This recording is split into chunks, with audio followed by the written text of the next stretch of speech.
Alright guys, Darren from FBA Elite and welcome back to another video.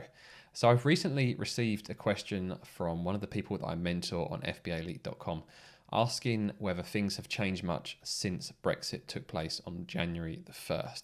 So in this video, I want to share with you one of the big trends that I've noticed, and it's something you guys should be aware of and check with the products that you're currently selling, or if you're considering launching a product, check that niche as well to see whether the trend is the same. I'm not saying this is going to be the same for every niche, it's very much going to depend on the size and weight of the product, but it's something to be aware of.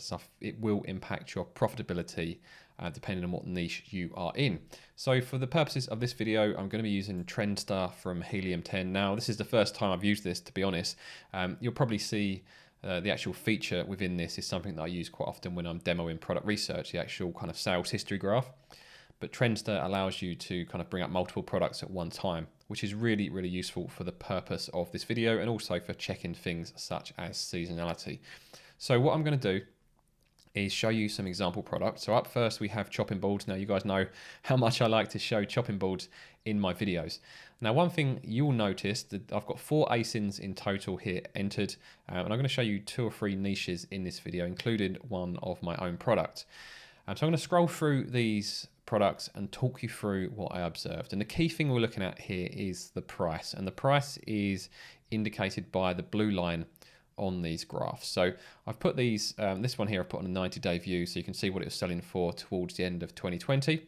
As you can see here, as we've come through to the end of January, they've started to put their price up. Now obviously they've gone up a bit higher there and come back down. So it looks like they're experimenting, trying to find a new ceiling price. And if we scroll down, we'll see they are not alone. Here's another product there that early February bumped their price and have bumped their price again. And then scroll down, another chopping board that bumped their price towards the middle of January.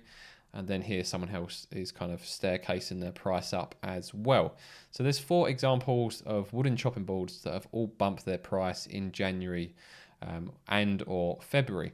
Now this isn't exclusively as a result of Brexit, and later on in the video I'm going to discuss the 3 reasons why I believe these price increases are taking place. But it's definitely something to be aware of. If you're already selling on Amazon, explore whether you've actually found the ceiling price for your product. There may be the opportunity to increase the price of your product.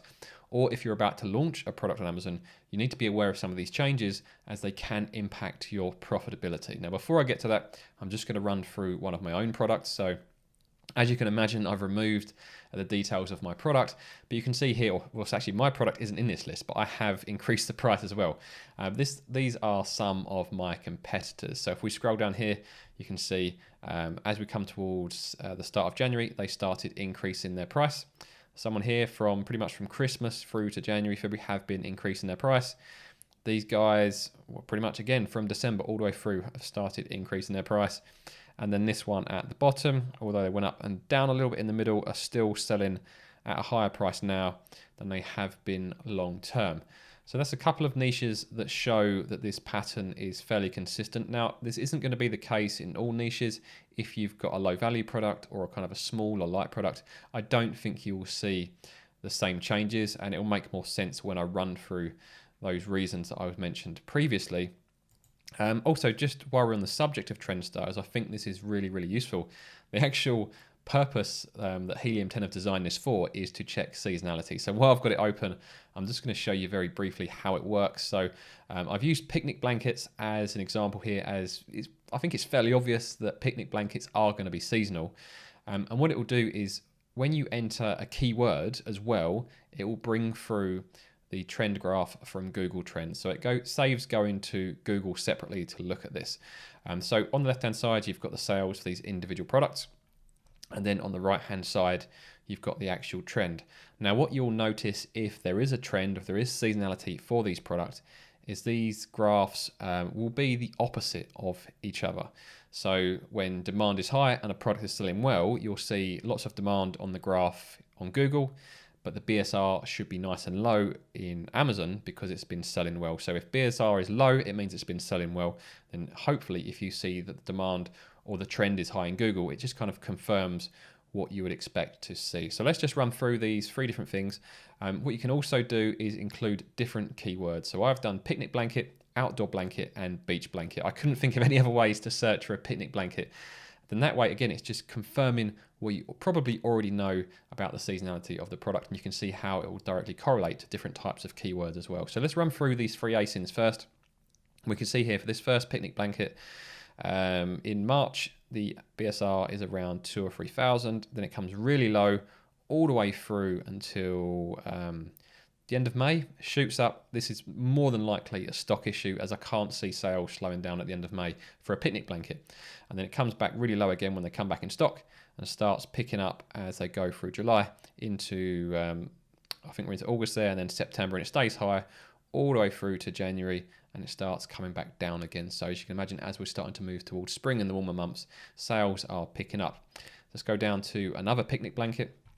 So we can see here from March all the way through to April, May, it's around 3,000 to 5,000.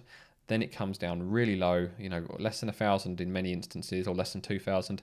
It's a couple of spikes, but generally very, very low. And then as we come into September and August again, it starts to pick up. So there's 2 already that are showing there's a seasonality there that runs. The demand really picks up from kind of March, April, and then fades off from September, which is exactly what you'd expect with picnic blankets in the UK, as those are our slightly warmer months. And then finally at the bottom, another one, as we come out of March, sales really pick up. So the BSR drops right down, a couple of little spikes, and then as we move through to August and September, picks up, stays fairly consistent until we get back to kind of January, February time, when things start to head in the right direction. And like I say, these graphs should be the complete opposite. So if we take beach blankets first, demand starts to pick up from March all the way through until May, June, July, then starts to drop off in August. So that's the exact opposite of what you're seeing on this graph, because demand is high, so the BSR is low. And it's the same for these. So picnic blankets demand starts to pick up from March, then drops off as we go through August and September. Now, the one at the bottom, we've got outdoor blanket, isn't as clear cut. This picks up from March, but seems to stay fairly steady all the way through October, November. So maybe when you're thinking about outdoor blankets, people might be using these outdoor blankets for around the seasons such as Halloween or fireworks night. So maybe that's why there's extended demand throughout that. And that's why it's a good idea to try different keywords, as you might actually discover a different opportunity that is less seasonal. So maybe there's a bigger demand for general outdoor blankets, well, not a bigger demand, but a more consistent demand for outdoor blankets than there is for actual picnic blankets. So that's how that all works with regards to seasonality. And if you are using Helium-10, definitely check out Trendstar. It's really useful. I'll chuck some discount codes in the top comment as usual, and probably show you one later on in this video. Now, there are 3 reasons why I think we are seeing these price increases. The first one is exchange rates. Now, there's been 2 big changes in exchange rates that will be impacting the cost to us sellers. So the first one is USD versus CNY. Now, this is how, when you pay your supplier, you're normally paying in USD, and then it's converted to CNY for your supplier. And you can see that it's actually been going down quite substantially over the past kind of 6-7 months. So where for 1 USD, your supplier would used to get just over 7 CNY, now we're down to about 6.4. So that's not quite, but almost a 10% drop in what they're going to get for the same money. And when I reordered my last batch of stock, my supplier did use this as an excuse for pretty much bumping my price for almost exactly that percentage. So it's fair enough if your supplier does ask you to pay a little bit more, because the currency has, the exchange rate has changed. Also, on top of that, which will kind of offset that a little bit, if we do GBP versus USD instead, and do it that way, you can see now that actually the pound is getting stronger against the USD than it has been now for the past few years since the original Brexit vote. GBP has been very weak, especially by historical standards, against the USD. But since things kind of got confirmed towards the end of December, when they kind of become clear there was going to be a long-term agreement, things have been getting stronger. So we're pretty much up to 140 GBP per dollar, sorry, 140 US dollars per GBP. So that means when you're buying stuff in USD, it should actually be a little bit cheaper.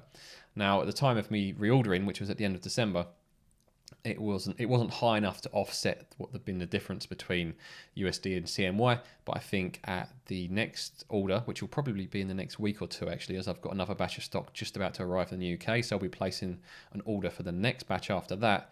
Hopefully that's enough to offset that original currency change. So that's the first one. The currencies are changing, so that's possibly why our costs, or the seller costs, are going up, and that's why the asking price are going up on Amazon. Secondly, we're still seeing crazy high shipping costs, and I've covered this in previous videos, where as a shipping container used to cost maybe someone £2,000 or £3,000. A whole shipping container is around about 10,000 now. So it's gone up a huge amount. And when I mentioned one of my previous shipments where I'd have paid around £1,000 for that shipment, it's now costing me over £3,000 for this current shipment. So again, we've got to try and pass it on to the customers. And if there's a lot of FBA sellers within your niche, especially individual FBA sellers, where there's not lots of people fighting over a buy box, I think that's when you're going to see the prices going up. And the third change, which is a direct result of Brexit, and that is the VAT changes. So Chinese sellers can no longer now pretend to be VA registered but not pay that VAT to the government. As part of the changes from January the 1st, any seller outside of the UK that's selling on Amazon UK, Amazon is collecting the VAT on the government's behalf and paying that VAT to the government. It doesn't impact UK sellers. Amazon will still disperse that VAT to us and we have to declare it. But anyone selling from outside the UK, that VAT is now collected by Amazon. So that's really, really good, because Amazon, the foreign sellers can't undercut us as much, as they're not getting to keep the VAT that they may have been keeping illegally previously. So that is one of the very good changes that has come from all of that. So when you combine those three things together, with the currency changing, with the shipping costs, and also with the VAT changes, which might mean there's a little bit less competition, but also the competition that's on there will have to sell at a slightly higher price. I think that is explaining some of the trends that I just showed you. Now, if you do want to try Helium 10 and TrendStar, make sure you head over to FBAelite.com, sign up, it's completely free. Go to the resource section and go to exclusive discounts, and we have discounts for various things to do with Amazon FBA, from courses to Link My Books, which is a piece of software that connects Amazon to my accountancy software. It's really worth checking out.